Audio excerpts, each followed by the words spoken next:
How do you turn that into a small group study? That's what we'll cover for the rest of our time together. It does come in a book and a discussion guide. And if you look at the discussion guide and kind of flip through it, if you happen to have already purchased it, but if not, you can look at it, you'll see that it's split into 6 sessions. This is pretty thick for 6 sessions. There's a lot here. So what we've done is we've gone through it and suggested what we think are some of the best questions. And there are 2 kinds. There are discussion questions, and there are homework questions. I couldn't come up with a better term that didn't sound like it was you were going back to school. So if you come up with one, let me know. We'll change it. But there are some questions that you will want to do on your own, writing them down in between sessions. Basically have those questions done before you come to small group. And here's why. Some of these questions, a lot of them are really good for discussion. Others are really focused on what does the text mean? Kind of stuff like, what did Paul say to Timothy in verse 2? Well, that's great to go back and look at that on your own, but that's not something you want to discuss in the group. Now, that actually isn't one of his questions, but there are some that are kind of like that are taking you back to look at, what did he say on a certain page? What is the parable saying? We're recommending that you do that as homework on your own, writing it in here. There are some tables and some charts where he does some comparison. So if you find the little handout that we gave you, I hope you all got one on the way in. On the front page it says, The Prodigal God Small Group Guide. Now I would have loved to be able to just type up all the questions that we picked out and stick them in here, but Zondervan probably would not have been happy with me for copyright infringement. So what I had to do instead was just list the questions, and if you have the discussion guide, you can go find it. So it says under Session 2, Discussion, Q1, Q3, Q6. That would be flipping to Session 2 in here, which starts on page 21, finding Question 1, Question 3, and Question 6.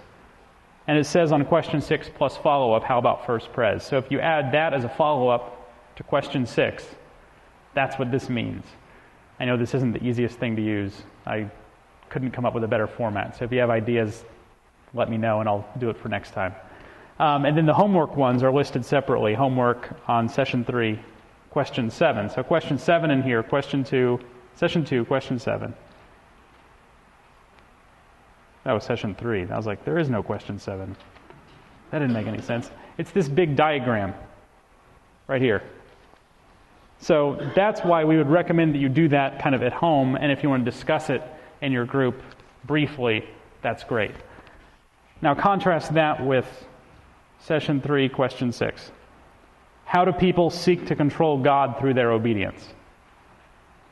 That's a discussion question. There's a lot there. And that one has a star next to it in this guide. That means that's a question that when Bill and I were going through this, we thought that this was a really good application question, something with a lot to chew on. So those are just ones that we really kind of lift up to you and commend to you.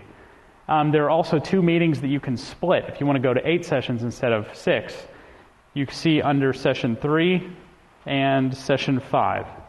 Session 3 you can split. Session 5 you probably should. There's so much there. So I kind of put those in different ways to split them up. So these are, basically, this is a recommendation on how to do a small group, which questions to lift out. Now, if your group answers questions and tears through them really quickly, go for it. Go for all of them. You know your group best.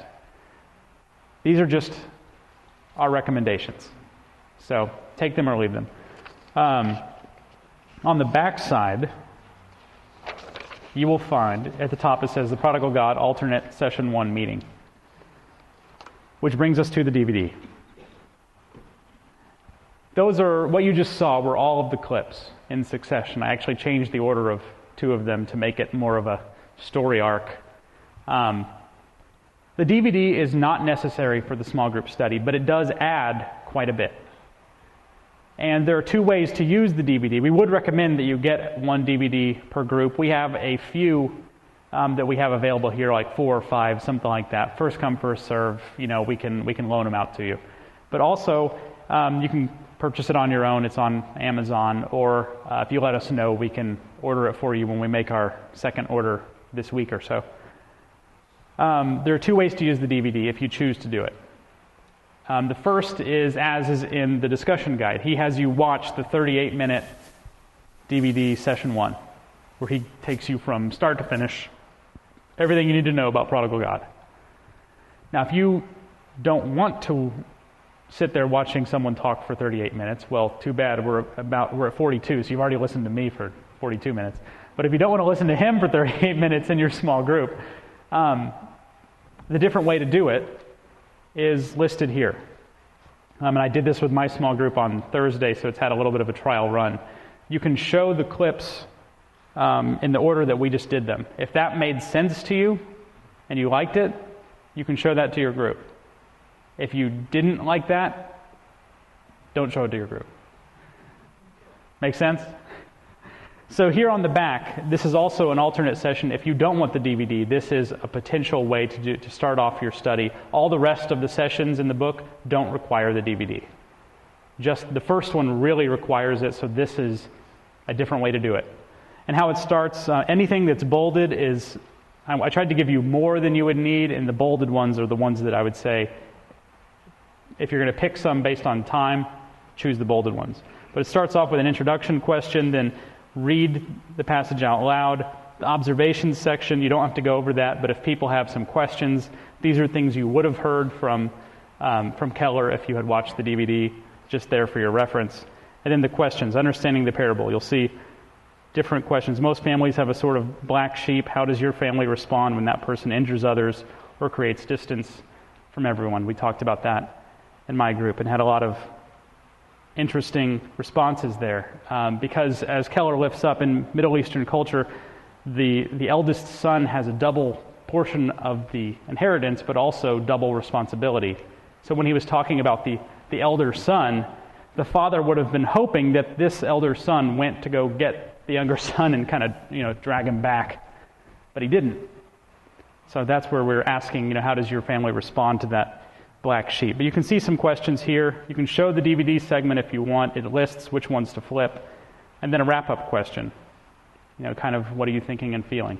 So this is, again, just for your reference. If you don't want to use the DVD or if you want to use the compressed version, this is the way to do it. And so that's kind of the overview. So we would recommend that everyone, or at least every couple, has the discussion guide in addition to the book, because there are places where you're going to be writing in it. So you don't have to, but you'll get a lot more out of it if everyone has one, or if every couple. So it's up to you. But we would commend that much more strongly even than the DVD.